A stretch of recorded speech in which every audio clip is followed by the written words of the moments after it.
In 1937, veteran aviator Bill Taylor took off on what should have been a routine flight across the Tasman Sea. Clear skies, a reliable aircraft, and a pilot with thousands of hours in the air. Nothing suggested danger, until the moment he vanished. Hours into the flight, Taylor sent a chilling final message, a message that investigators would later call one of the most disturbing transmissions in aviation history. After that, silence. His aircraft was never found. No debris, no oil slick, no trace in the vast ocean. It was as if the sky simply swallowed him. Some say it was a mechanical failure. Others believe Taylor saw something out there, something no pilot was meant to witness. But the truth remains hidden beneath decades of confusion, fear, and unanswered questions. This is the untold story of the aviator who disappeared into an empty sky and left behind a mystery that still haunts aviation to this day.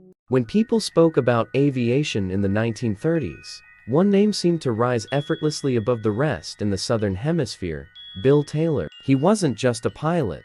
He was a symbol of the golden age of exploration, a time when flight still felt like magic, danger, and destiny wrapped together. Newspapers called him the gentleman of the sky, a man whose calm voice and steady hands had saved more than one doomed aircraft.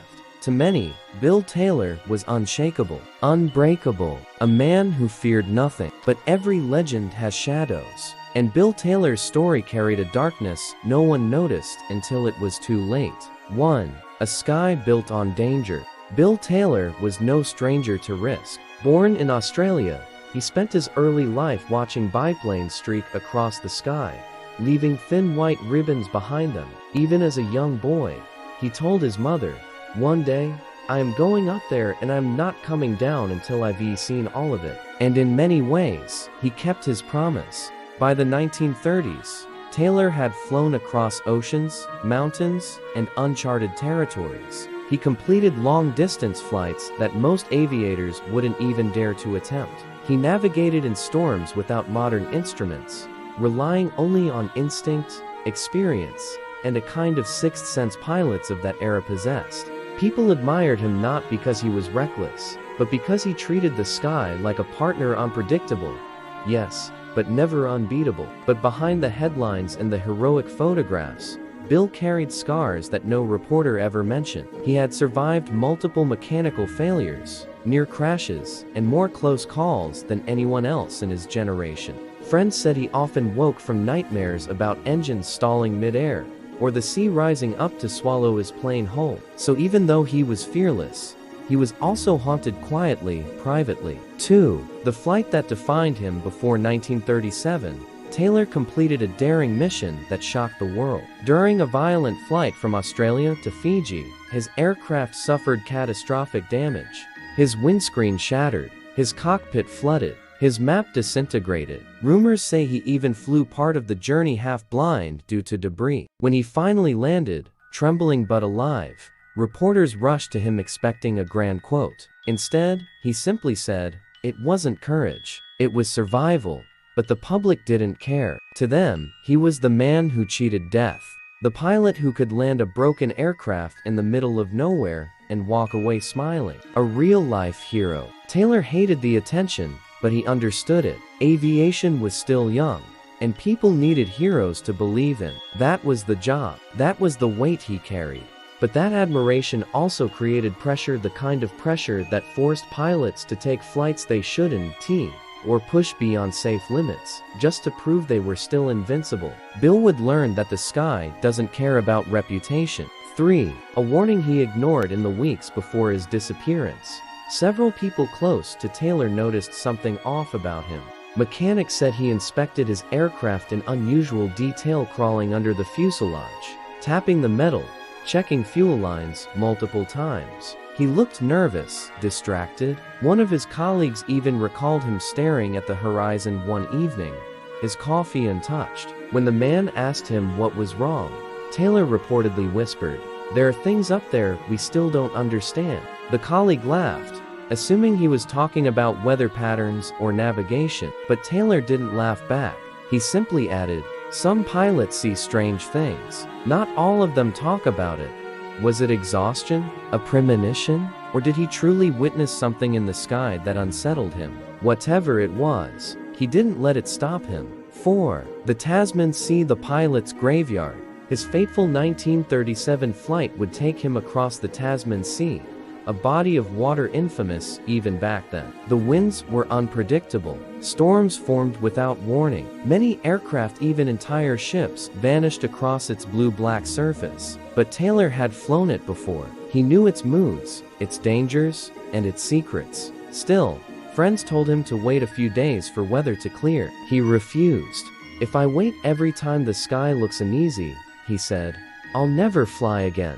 And maybe he believed that. Or maybe something else was pushing him, a mission he didn't want to delay, or a feeling he couldn't quite explain. What we know is this: on the morning of his disappearance, Taylor seemed restless. His voice was steady, but his eyes kept shifting toward the clouds. Not fear, more like anticipation, as if he expected something out there, waiting. 5. The takeoff that marked the beginning of the end. On that cool morning of December 1937, Bill Taylor climbed into his aircraft, a sleek, dependable twin-engine machine. The sun was rising, the winds were light, everything was perfect. He performed his usual checks. He waved to the small crowd gathered to watch him leave.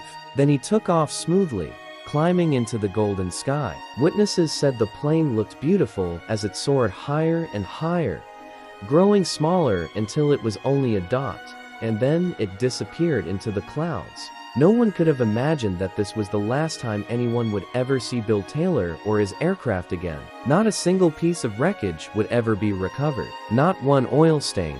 Not one life jacket. Not one clue. But the story was only beginning. Because hours later, Bill Taylor would send a final message. A message so strange, so chilling, that investigators spent decades trying to decode it. And that message would change everything. The vanishing over Cook Strait. The morning of February 10, 1937, should have been routine, at least by Bill Taylor's standards. But nothing about that day would turn out ordinary. In fact, every minute that passed after he lifted off from Wellington would slowly etch itself into aviation history as one of the strangest disappearances ever recorded. The flight begins. Bill Taylor arrived at the Wellington aerodrome earlier than scheduled. Witnesses recalled seeing him conducting his pre-flight checks with calm focus. His Percival Gull 6, sleek, polished, and known for its speed, gleamed under the early sun. It wasn't just a machine to him. It was a partner, a trusted companion in a world of empty skies and long distances. The plan was simple: a cross-country flight over Cook Strait, a stretch of water notorious for sudden weather shifts. But Taylor had flown similar routes dozens of times. If anyone could manage it, it was the man people once called the Iron Pilot. At 10:05 a.m., he throttled up. The engine sang. The Gull 6 surged forward. Moments later, he lifted into the air and pointed the nose toward the strait, toward the unknown. The first signs of trouble halfway across the turbulent water. Radio operators caught Taylor's first transmission. His voice was steady, but strained, something that immediately raised red flags. "I'm having trouble. Engine misfiring. Losing altitude." This wasn't the confident, steady voice of the aviation hero who crossed continents. This was a man battling a machine at war with itself. Within minutes, a second transmission came through, shorter, more urgent. "I'm dropping fast." Air controllers panicked. They scrambled for coordinates. They asked for altitude. No answer. The frequency cracked, hissed. Then came his final chilling message: forced landing. Attempting to turn back, silence. No coordinates, no direction, no mayday. Just a broken sentence swallowed by static, as if the sky itself closed around him. Moments later, the radio line went dead. The mystery deepens in real time. What made Taylor's disappearance so puzzling was the speed of it. One moment, he was battling an engine problem, but still airborne. The next moment, absolute silence. Observers on the coastline reported something eerie. They saw a small aircraft wobbling low over the water, then veering sharply as if fighting unseen winds. Some swore they heard an engine sputtering. Others claimed the plane dipped behind a low bank of clouds and simply never re-emerged. Search parties were launched within hours. Boats swept the water, planes circled overhead, but no wreckage, no oil slick, no floating debris. It was as if the ocean opened for a moment, swallowed a plane and a man, then closed seamlessly, without a trace. The strangeness of the transmissions, experts were baffled even at the time. The Gull 6 was known for reliability. Its engines weren't supposed to misfire suddenly, and even if they did, Taylor was far too experienced to simply vanish. Why didn't he give coordinates? Why did the radio go silent so abruptly? Why didn't a single piece of his aircraft ever wash ashore? Some investigators noted another oddity. Taylor's last transmission wasn't cut off mid-sentence because of static, it ended cleanly, as if something severed the transmission entirely. A power failure? A catastrophic breakup? Or something else? To this day, no one agrees. The unsettling atmosphere in the control room records show the radio operators were shaken not just because of the emergency, but because they said something about Taylor's voice felt wrong, not just urgent, different. One operator described it years later. It was like he wasn't alone, like there was something else behind the voice, pressing in. Another said, his tone, there was fear in it, not fear of crashing, something else. Whether these memories were real or warped by decades of retelling, we'll never know, but they fueled the theories that would follow for generations. The search that should have found him, but didn't. The disappearance of Bill Taylor triggered one of the most urgent search operations New Zealand had ever launched. This wasn't some rookie pilot drifting off course. This was William Bill Taylor, a seasoned aviator, a national icon, a man whose reputation alone demanded a full-scale response. Within minutes of his final transmission, the military, police, and civilian pilots were mobilized. But from the very first hours, something felt wrong. The sky swarmed with search planes by midday. Aircraft swept across the Cook Strait in tightening circles. The weather remained clear. Visibility was good. If Taylor had ditched his plane or even attempted a water landing, there should have been something. Debris, an oil trail, floating fragments of the fuselage, anything that breaks the surface after a crash. But the sea was smooth and disturbingly empty. Pilots scanned the water so long their eyes burned. Observers leaned out of open cockpit windows until their faces froze in the wind. But all of them reported the same thing: nothing. It's like he was never here. The naval search, hauntingly futile. Ships combed the strait in rigid grid patterns. Destroyers, patrol boats, fishing vessels commandeered for the search. Sonar operators listened for any metallic echo beneath the waves. Still nothing. A veteran sailor later said, "We expected at least a wisp of smoke or a sliver of wing, but there was nothing but the sea breathing as if undisturbed. For a plane to crash and leave no trace, nearly impossible." And yet here they were. Theories begin immediately and get strange fast. Most disappearances start simple, then become strange. Bill Taylor's case did the opposite. It started strange because only hours into the search, the official teams noticed something that unsettled them.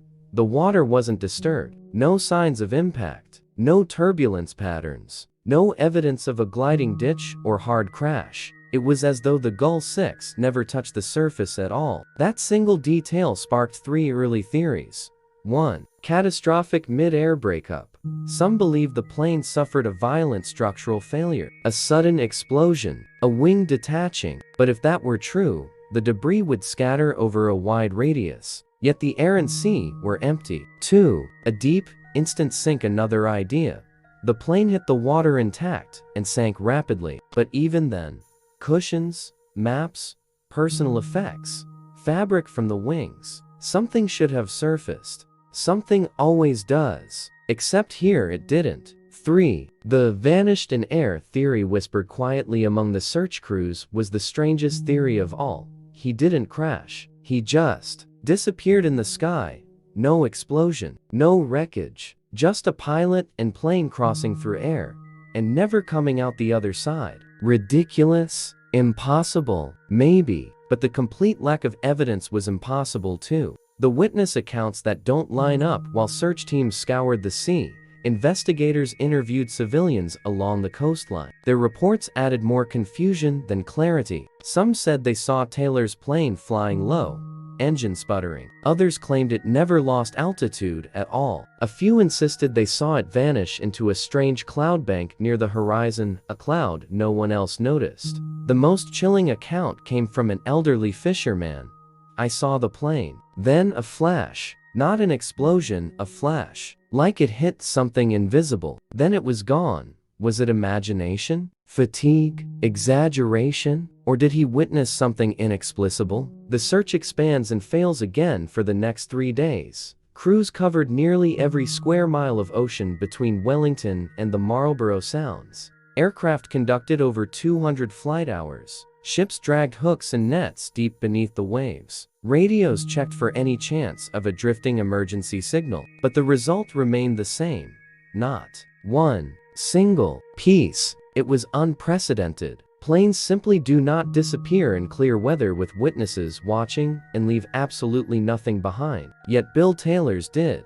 The moment searchers realized something was different. On day 4, search crews came to a scary realization. By day 4, search crews developed a chilling realization. They weren't looking for a crash site. They were looking for a ghost. The disappearance seemed to defy physics, weather, radio protocol, and probability. Officers began whispering a quiet but disturbing question. What if he didn't crash at all? But if not a crash, then what happened to Bill Taylor in the sky that morning? The secrets Bill Taylor never told. To understand why Bill Taylor's disappearance became one of aviation's most haunting mysteries, investigators knew they needed to look beyond the flight itself. What they discovered in the days that followed raised more questions than answers, because Bill Taylor wasn't just any pilot who vanished. There were things he never shared with the public, habits he kept hidden from fellow aviators, and plans he told almost no one about. And once those pieces came to light, the disappearance took on an entirely different shape. The private side of the Iron Pilot. Most people only knew one version of Bill Taylor: the confident record setter, the smiling air race champion, the man who flew with near-perfect instincts. But behind the heroic reputation lay a quieter, more complicated truth. Friends described him as restless, overly secretive, obsessed with navigation charts, and prone to disappearing for days on solo practice flights that no one could verify. He was, by all accounts, brilliant, but also deeply private. A mechanic who worked closely with him once said, "Bill knew every screw in that aircraft, every sound the engine made. But he also had this tension in him, like he was preparing for something." Preparing for what? No one knew. But that wasn't even the most unsettling part. The missing logbook pages. When investigators examined Taylor's personal flight logbook, they noticed something immediately. Several pages from the days before his final flight were missing, torn cleanly from the binding. These weren't random entries, they corresponded exactly to dates when Taylor was supposedly conducting routine flights. No witness could confirm those flights took place. No airport recorded his departures. He hadn't filed flight plans. It was as if Taylor was going somewhere and didn't want anyone to know where. The missing entries fueled a wave of speculation. Was he testing his aircraft for something dangerous? Meeting someone in secret? Exploring a route away from official records? Or preparing for a flight he expected could go wrong? Investigators never recovered the missing pages. The strange package in his room. 2 days after his disappearance, police searched the small boarding house where Taylor stayed in Wellington. Inside his room, they found something peculiar: a sealed brown envelope, unlabeled, unstamped, yet addressed to a person Taylor had never publicly mentioned, a former military radio engineer living in Nelson. Inside the envelope was something that horrified investigators: a single sheet of paper containing coordinates. Coordinates that led to a remote patch of ocean southwest of Cook Strait, nowhere near his flight path. Why did Taylor have these? Why were they prepared in advance? And why did he never send them? Some believed the coordinates were connected to a secret delivery or rendezvous.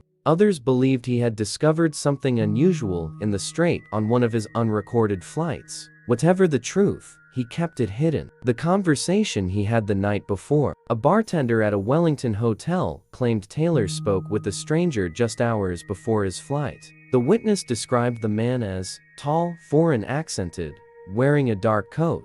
and far too interested in Taylor's upcoming trip. According to the bartender, the man kept asking if Bill was still going to follow through with it. Bill looked annoyed, then scared.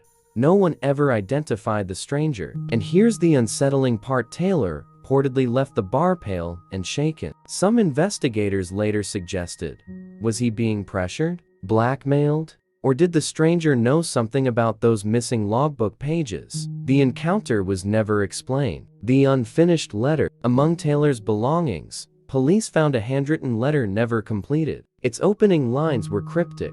There are things in this world people are not meant to see from the sky. If something happens to me, tell them I tried to warn. The sentence ended abruptly, trailing off as though interrupted. The handwriting became shaky, uneven, like Taylor had felt something, or someone, watching. The letter was shoved behind a drawer, almost hidden, and it deepened the mystery. What had Bill Taylor seen that frightened him enough to write a warning? Why was he preparing for the possibility of not returning? The Foxton incident. 2 weeks before his disappearance, coastal residents near Foxton reported seeing a small plane flying dangerously low over the shore. Witnesses said it moved erratically, as though following something on the ground or water. One man swore he heard the engine sputter along with a humming sound, like electricity buzzing in the air. No one could confirm the plane was Taylor's, but the description matched the Gull 6 perfectly. If it was him, then he was flying in areas he never logged, at altitudes no pilot would choose voluntarily, and possibly tracking something or avoiding something. The incident was dismissed at the time. After he vanished, investigators reconsidered the emerging picture. By the end of the week, officers realized they were dealing with two mysteries. How did Taylor's plane vanish without a trace? What was Taylor involved in before his final flight? The second question was more disturbing than the first. He had missing log entries, secret coordinates, a stranger questioning him, an unfinished warning letter, strange unverified flights, and a sudden fear he'd never shown before. This wasn't just a disappearance. It was the collapse of a life that had clearly been hiding something. But the most chilling clue, the one that transformed the case into legend, was something investigators uncovered next. Taylor had left behind a message no one could explain. A message that suggested he might have known exactly how he would vanish. The chilling last transmission. By the time Chapter 5 begins, the world was already puzzled by Bill Taylor's disappearance. But the real mystery emerged from one source: his final radio transmission. It was short, cryptic, and unlike anything air traffic controllers had ever heard. This wasn't a routine distress call. It wasn't the calm, precise voice of a seasoned pilot asking for help. It was something else entirely. The moment the sky went silent at approximately 10:45 a.m., Taylor contacted Wellington radio operators for what would be his final known words. The message, as transcribed by authorities, read, "I see it, following me, trying to," then static, then nothing. It was as if the words were cut mid-thought, mid-breath. Radio operators attempted immediate callbacks. Nothing. Planes circled. Signals were boosted, but silence filled the airwaves. No mayday, no coordinates, no recognizable distress code. Only the broken phrase and a sense that Taylor's voice had been interrupted. The radio operators' reactions. Those who listened to the recording years later admitted the tone was unusual. There was fear, yes, but also awe, like he was seeing something impossible. One operator recalled decades later. Another said, "I've never heard a voice so calm and terrified at the same time. It was as if he was trying to explain something we weren't ready to hear." The broken message hinted at an unseen presence, something that had followed Taylor across the sky, yet no one could confirm anything visually. Theories spread like wildfire immediately after the disappearance. Journalists and amateur investigators speculated wildly. Mechanical failure, perhaps he saw engine smoke and panicked mid-radio. Weather anomaly, a sudden gust, or microburst may have caused disorientation. Paranormal explanation, a theory few dared speak aloud. Taylor had encountered something beyond human understanding. The last theory, though dismissed publicly, persisted among those close to the pilot. Some swore Taylor had seen strange lights, unusual patterns in the clouds, or phenomena that were impossible to explain. The following something detail the most chilling part of the message was his reference to following me. Or what was following him? A natural phenomenon? A mechanical issue he personified in panic? Or something else entirely? Investigators could only speculate, but some noted the strait was clear of ships. There were no other aircraft nearby. No meteorological anomalies were recorded at that moment. Taylor's words suggested an active pursuit, not a passive accident. It was a line that would haunt anyone involved in the case. Attempts to trace his signals technicians attempted to triangulate his last radio position. The first transmission came from a standard altitude. The final broken message, however, had a regular signal strength, inconsistent with the normal descent. Some experts suggested this meant he may have changed altitude rapidly, perhaps in panic, or to avoid something unseen. By evening, all attempts to locate him through signals had failed. He had simply disappeared. The psychological impact. For those monitoring the flight, Taylor's disappearance was more than a tragedy, it was unsettling in a way no other aviation accident had been. Experienced pilots found themselves uneasy. Radio operators admitted to sleepless nights. Even journalists covering the story reported dreams of a plane vanishing into nothing. The abrupt silence, combined with his cryptic words, suggested something extraordinary had occurred. It wasn't just a missing aircraft, it was a missing pilot, and something unseen that may have caused it. A message that refuses explanation. In the decades since, historians and mystery enthusiasts have dissected Taylor's final transmission endlessly. Was he describing a natural phenomenon unknown to science in 1937? Was he hallucinating under stress? Or had he truly encountered something impossible? The abrupt cut-off ensures we will never know. It is the defining moment of the mystery, the phrase that kept the disappearance alive in legend and folklore. I see it, following me, trying to, and then, nothing. The legacy of Bill Taylor. Bill Taylor's disappearance didn't just vanish with him. It left an echo in the skies, in aviation circles, and in the minds of anyone who dared to study the case. 1. The official reports. In the weeks following the disappearance, investigators compiled every detail. Witness testimonies, radio logs, search patterns, missing logbook pages, strange coordinates. Yet the official report concluded simply: pilot and aircraft missing under unexplained circumstances. Presumed lost at sea. No further explanation. No recovered wreckage. No closure. Some officials quietly admitted this case was unlike any other. 2. Stories that refused to die. Over the decades, the legend of Bill Taylor grew. Aviation enthusiasts recounted his final transmission word by word. Locals along the Cook Strait claimed occasional sightings of a lone plane flying where no one should be. Folklore spoke of a ghost aircraft appearing in clear skies and vanishing just as suddenly. Even today, pilots whisper his name with a mix of respect and fear. If you're flying over Cook Strait and something feels wrong, they say you're hearing Taylor's last flight, one retired aviator once admitted. 3. Theories that still captivate. Countless theories have circulated. Mechanical failure, sudden, catastrophic, yet perfectly clean disappearance, extreme weather anomaly, a brief and unrecorded storm, UFO or unknown phenomenon. The following transmission fuels this one secret mission. Coordinates suggest a covert or personal mission. No theory fully explains all the facts. No one has recovered the plane. No definitive answers exist. 4. Bill Taylor's personal impact. Friends and family remembered him not only as a hero, but as a man who pushed boundaries, even at great personal risk. He inspired generations of aviators to explore uncharted skies. His disappearance became a symbol of the unknown dangers of flight. His courage, meticulousness, and secretive nature continued to fascinate researchers. Even in absence, Bill Taylor left a lasting imprint, a mix of admiration, curiosity, and unease. 5. The unsolved mystery. What makes Taylor's case enduring is the sheer impossibility of it.